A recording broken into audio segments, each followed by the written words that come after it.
everyone, this is Dr. Saroj Siddhapati from the platform of UKMLA with DSS, and let's just continue our success course of the UKMLA 2 exam. Okay, so in today's lecture, what we are going to discuss is the structure and the basics that you need to know about the pediatric stations. Okay, and the pediatric stations would be very commonly tested in the exam, and they would be either pure pediatric cases in which you just have to take a pure pediatric history and come to a diagnosis, or what they're going to do is that they're going to test the pediatric aspect and your knowledge and your understanding of managing the pediatric cases while combining it with some different type of stations. Okay, so as you can see on the screen that in the beginning, it's the pure pediatric station is mentioned that okay, there is a baby less 3 week year old 3 weeks old, and uh, they are having some concerns, either jaundice or uncontrollable cry, and the mom has just called to discuss about the condition. Okay, so this is just a pure pediatric stations. All right. Other than that, the pediatric station may be tested in other categories as well. Pediatric group, maybe there is another group as well, like for example dermatology. Okay, and you can see that a 6-year-old baby, Lisa. Okay, so now you know that this is a pediatric group, has come with a complaint of a rash. Okay, so rash is a dermatological condition. Okay, so in these cases you would have to mix the pediatric history with the derma history. Okay, and we are going to discuss how the derma history works. Okay, then some cases of non-accidental injury presenting with spinal fracture. Okay, that may be common in the pediatric group, so they might test some of your pediatric knowledge over there as well. Okay, and the counseling stations as well. In the counseling stations, you may have to counsel regarding a pediatric issue, like for example the 8-week vaccination. Okay, so pediatric groups can be tested in different type of categories as well, and it can be a pure pediatric station as well. Okay, so always make sure that you are well aware of the basics of the pediatrics. Okay, and what are the basics of the pediatrics, we are going to discuss that.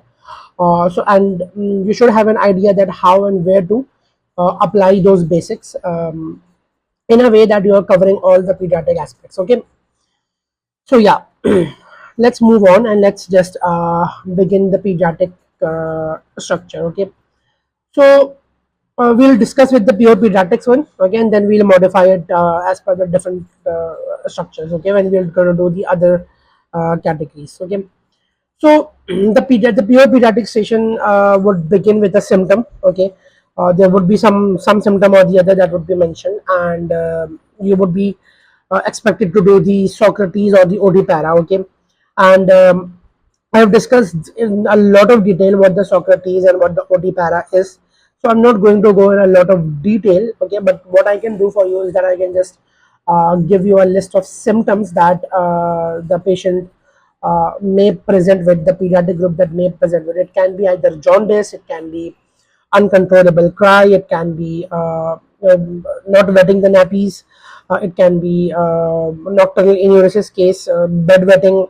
Okay, it can be drooling of saliva, it can be swelling anywhere in the body. Okay, so there can be various different cases in the pediatric groups. Okay, the child may be running a fever. Okay, or the child may not be eating or drinking well. Okay, so it can be like any symptom. Okay, so you need to do the exploration of the symptoms, and that is done by the Socrates and the OD para. So first layer is very simple and just the same as the medicine diagnostics. Okay, now the second layer, okay, which was flaws in the medical history taking, that basically changes. Okay, and this is the layer that I want to teach in a lot of detail. Okay, because it is like very important. Okay, so always remember, in the pure pediatric cases, okay, in the pure pediatric cases, you have to rule out the red flags in a child. Okay, and there is a long list of the red flags. Okay, I think I've mentioned around 10 to 12 different red flags in the pediatric group. Okay, what you have to do is that at least make sure that you're ruling out 5 to 6 different red flags in a child. Okay, and what are the red flags in a child? Number one, fever. Okay, a child with fever can have different infectious pathologies. Okay, and can get into sepsis, and it can become potentially life threatening as well. Okay, then lumps and bumps in the body, again a red flag in the pediatric group. Okay, any drooling or saliva, you're going to think about different respiratory tract conditions. Okay, if the child is constantly having drooling or saliva, or it can be something pretty manageable, such as just teething or a gum problem that may be there in a pediatric group patient. Okay, then shortness of breath and wheezing, very common in pediatric groups. Okay, then is the child eating and drinking well? Okay, this is a very important red flag question. Okay, you need to ask this question everywhere. Okay, then is the child wetting his nappies all right? Okay, again this is a sign that shows dehydration, that whether a child is dehydrated or not. Okay, then you may want to ask about that. Okay, are there any changes in the stool? Okay, or does the child have any vomiting? Okay, or does the child have any uncontrollable cries? Okay, or maybe does the child have any rashes, any neck stiffness, or any recent loss in weight or loss in appetite. Okay, so all of these things are leading to the common differentials that are tested in the PLAB2 exam in the pediatric group. Okay, fever would lead to, and even the lumps and bumps would lead to any infectious pathologies that are commonly tested. Drooling or saliva can lead to respiratory pathologies, and teething, shortness of breath and wheezes can lead to the the asthma in a pediatric group. Okay, is the child eating and drinking well, and is the child wetting his nappies all right?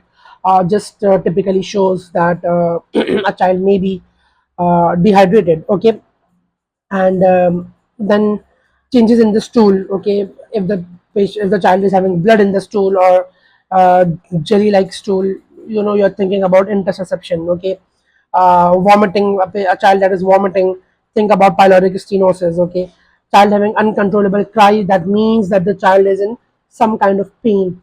Okay, rashes, dermatology, history would open up, and then neck stiffness, think about meningitis, and weight loss if the child is not eating and drinking well. Okay, so all of these questions just gives you a very holistic kind of an approach. Okay, a very what do I call it, a complete kind of approach to rule out and to list the differentials that are commonly tested in the PLAB2 exam. Okay, so these red flags in a child is like very important. Okay, so try to ask 6 to 7 of these red flags in a pure pediatric station. Okay, but let's suppose if it's not a pure pediatric station. Okay, if it's a station that has a different category involved, like for example dermatology, non-accidental injury, or any counseling station that may be involved. Okay, then what are the red flags that you should ask? Okay, because um, if it's a different category, okay, there would be different set of questions for that category as well, and then you have to take the pediatric specific history as well. Okay, so even if you're not asking all of them, okay, make sure at least you ask these two, the ones that are highlighted. Okay, these two red flags needs to be asked. Okay, in the pure pediatric station. Okay, and if you have got time, you can just ask about uncontrollable cries and a fever. Okay, just a couple of more red flags that may be relevant in that particular case. Like for example, if it's a dermatology case, the patient would be presenting with a rash. Okay, so apart from eating and drinking well, and apart from child wetting his nappies all right, you may want to ask about the fever, because the rash and fever can be related. Okay, so you have to use your brain, that okay, what kind of red flag would be relevant in this particular case. In the case of non-accidental injury, the spinal fracture. Okay, the child must have some pain. Okay, so you can choose this question, that is the child having any uncontrollable cries? Okay, apart from the two questions that have been highlighted in yellow. Okay, so the idea is just to touch upon the red flags, just to briefly touch on that aspect and ask the relevant questions, okay, that shows that, okay, as a doctor, you know what are the pediatric red flags, and you know how to rule them out, okay. So that is for the, not the pure pediatric session, but if it's a pure pediatric session, make sure you are doing at least 5 to 6 of these red flags apart from the Socrates and the Odipara, okay. All right, so I hope that I've made it clear in your mind. All right. Yeah, so then comes the main cornerstone of the pediatric history that I call as the P bind or the P bind 3. Uh, it's or somebody call it as the bird history. Okay, so I'll just break it down for you that what are the important things and what are the parameters that you need to assess in this component, and this is the component that is going to stay constant, okay.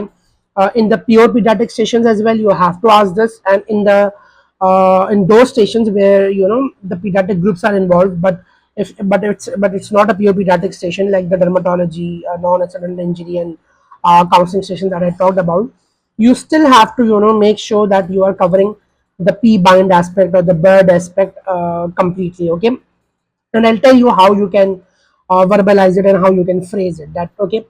So the P stands for the past medical history. Okay.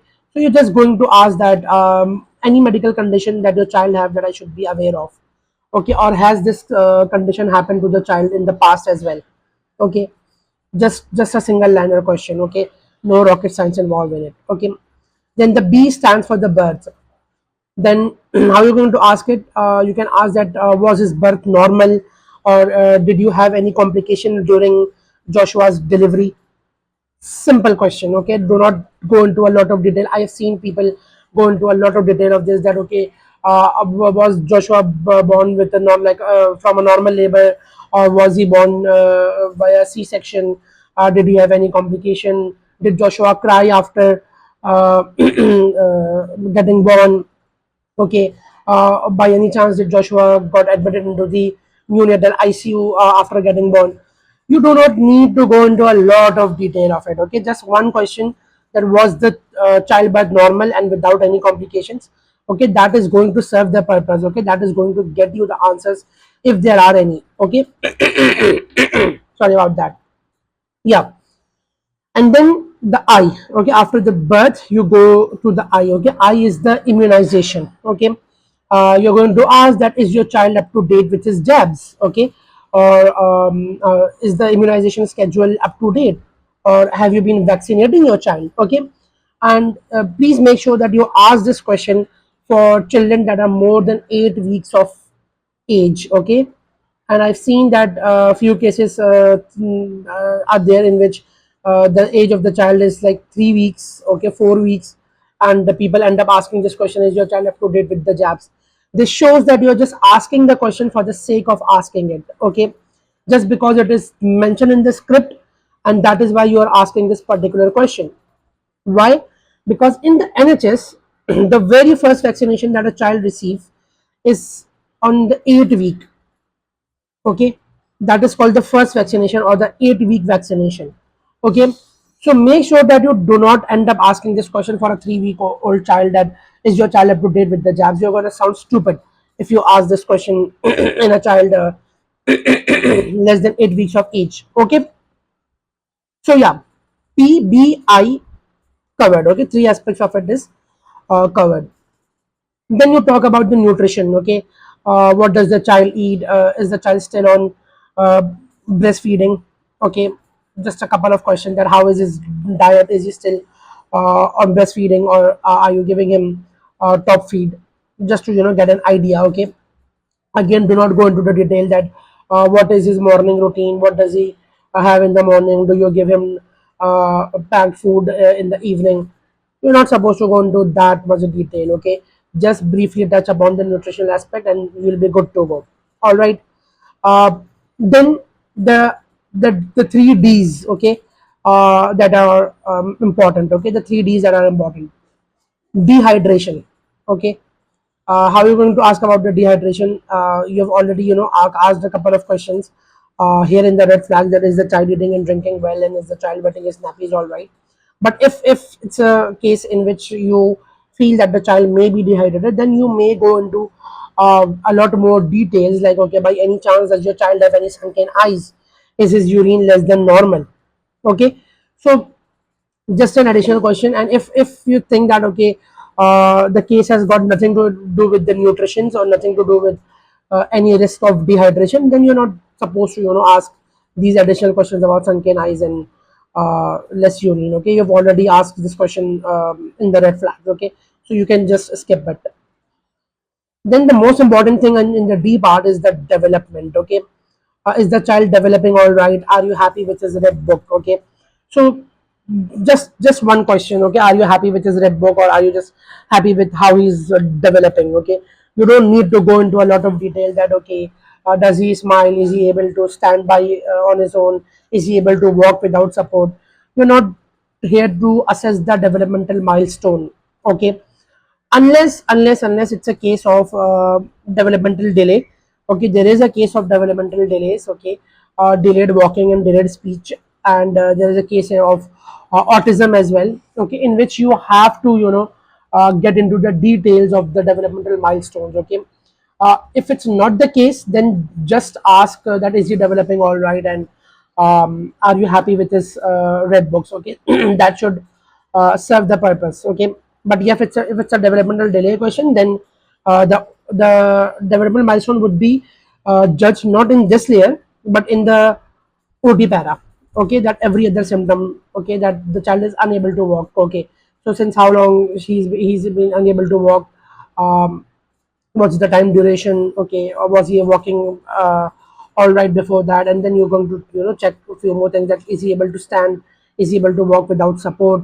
Okay, so all of those things would be done in the OD para section or in the first layer. Okay, but not in the P bind. All right, so yeah, this is the development. And then the third D, okay, is basically assessing the support. Okay, it's basically assessing that who does the child live with? Okay, how are things at home? Okay, does the child live with his biological parents? Okay, and this particular things becomes more important, specifically in the abuse cases. Okay, so if it's not an abuse case, you are not supposed to go into a lot of detail of this particular D, and just you can just ask that, how are things at home and who lives with the child. Okay, just a couple of these questions should be fine. Okay, but asking, does the child live with his biological parents? Is the child active and playful in his home? How is the relationship of Joshua with this person? Okay, you're not supposed to go into a lot of detail unless it's the requirement of the session, like for example in the non-accidental injury cases, or the abuse cases. Okay, in those cases the requirement is there. Okay, so make sure that you are just touching about on the different aspects, and only go into the details of it if it is required. Okay, and in most of the cases it's not required. Okay, but yes, in some of the cases, as I mentioned, a bit more detail may be required, and then you should be going into those details. All right, so yeah, so this is the P bind, or the P bind D3. Okay, I just call it as the P bind, and this is a very important layer. This is a very important aspect, and it needs to be covered. It needs to be covered in all pediatric stations. In all the pediatric stations. Okay, you cannot just get away by not checking upon this layer and not adding this layer into your data gathering in any pediatric group that may come to you for a different campaign as well. Okay, so very important layer. All right, so we have covered the three layers, and now let's move on to the last layer of the pediatric specific history. Okay, so in the adult history, or in the medicine diagnostic history, we discussed something called the meftosa. Okay, in the peds group, it's not actually meftosa, it's just MAF. Okay, and that is any medicine that you are taking, any allergies, and any family history. Okay, because travel would not be relevant, would not be that relevant in a pediatric case. Occupation and the psychosocial aspect is already tested in the third layer. Okay, sexual history would not be there in the pediatric group, and anything else uh, could be just asked at the end as well. Okay, so you do not need to do a detailed maftosa, just the MAF, that okay, is the child currently on any medications, because that is why maybe the child is developing a rash. Okay, does the child have any allergy? Again, the rash can be because of the allergies. Okay, and just family history, to just have an idea that okay, there is a family history of developmental delays in a child, so that is why maybe the child is having some developmental delays. Okay, so the MAF part, okay, the MAF part only. What some people do is that instead of making it as P bind, the third layer, they put it in the fourth layer and call it the MAMF, MAMF. Okay, so if you haven't asked about the past medical illness in the third layer, you can ask it over here that by any chance Joshua have any past medical condition that I should be aware of. Okay, so this P part can be interchangeable in the third layer, in the fourth layer as well. It wouldn't do a lot of harm. All right, so this is the basics of the pediatric history, and I've given you an insight that how you can uh, change it, and how you can modify it as per the different station that involves the pediatric group. How you're going to change it in dermatology, what would be the things that would be important in the non-accidental injury and the vaccination schedule, counseling. So you'll get a better idea of all of it once we are done with the dermatology structure, the non-accidental injury structure, and the structure for the counseling stations. And then you would be, in a better position to integrate both of these structures and make sure that you're doing your consultation all right. Okay, so yeah, that's pretty much it for the structure part. uh, Now there would be one change that I would like to notify, okay, and one change that I would like to teach before ending this particular lecture. That is the wade protocol. Okay, that is the transition that we make from the data gathering to the management. Okay, so in the medical diagnostic station, since you're directly talking to the patient, okay, we were saying that ideally I would like to check your observation.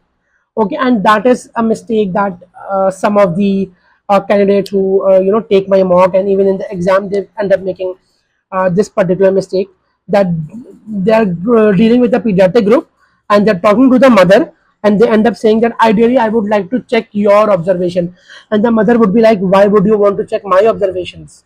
Okay, why would you like to check my vitals? Okay, so this is how it's going to change, that ideally I would like to check your child's observation. It's a very small thing. Okay, it's a very minor thing, but just because of the exam pressure we tend to miss it. Okay, then ideally I would have performed your child's examination. Okay, your examination, don't say your examination, it will end up offending the mother, that why would you want to examine me for no good reason? Okay, so do not do that. Okay, this is something that it's a very common mistake that a lot of people do, and we do not realize that we are dealing with the pediatric group. Okay, and even in that diagnosis, you have to say that your uh, child may be having this particular pathology. Okay, always make sure that you address the child and not the mother. Okay, because all the pediatric groups you're going to see that they would be accompanied by a mom. Okay, you would not see any pediatric group, any child less than 12 years of age in the exam. Okay, because it's not allowed to have children in the GMC and bring them for work purpose. Okay, so all the pediatric cases you would be talking to the mother or the father or any relative of the child. Okay, you're not going to see any child in the exam. Okay, so do not worry about the fact that okay, you would have to examine a child, you would have to go and perform some examinations on a pediatric group. No, or you would have to talk to a child and discuss anything with the child. It's not going to be the case. All pediatric group cases, you would be talking to the mother in most of the cases, but the relative or the father may be there. Very rarely that happens. But nevertheless, you would not be talking to the child directly. You would not be dealing with the child directly. It will always be the mother that would be there with the child. Okay, and Keeping that in mind, also make sure that you do the introduction correctly. I've discussed this thing in the introduction class, that you need to follow uh, the basics of, introduction, or that is when you're talking to the relative, okay, because the mother is a relative, okay. So you need to make sure that you use that protocol, and you use that structure. Do not ask about the age of the mother, that can you please confirm your age for me, and the mother would be like, why would you want to know my age, okay. So can you please confirm Joshua's age for me, and can you please tell me how Joshua is related to you, or how baby Liz is related to you. Can you please confirm baby Liz age for me, okay. So make sure that you're doing these things correctly and following this structure. If you follow it, if you're aware of the red flags, if you're aware of the third layer, that is the bind layer, okay, it's unlikely that you're going to miss out on any important aspect of data gathering when it comes to the pediatric groups, okay. So this brings us to the end of today's lecture on pediatrics. There are lots of cases in the pediatric section, and I discussed all of them, and I shared them in the initial class as well. So please make sure that you have gone through all the cases, okay, and please make sure that you have read all the cases as well, okay. And as far as the management is concerned of the pediatric cases, you just have to follow the same IRMAS protocol, okay. Just follow the IRMAS protocol. IRMAS protocol gets applied to all the diagnostic cases, whether it's pediatrics, it's dermatology, it's surgery, it's medicine, okay. uh, just apply the IRMAS protocol for the management, and you will be fine. All right. So that's pretty much it from my side, and that's the end of today's lecture. If you've got any questions, drop them down in the comment, and if you want to sign up for the personalized mock, scan the QR code for more details. Okay.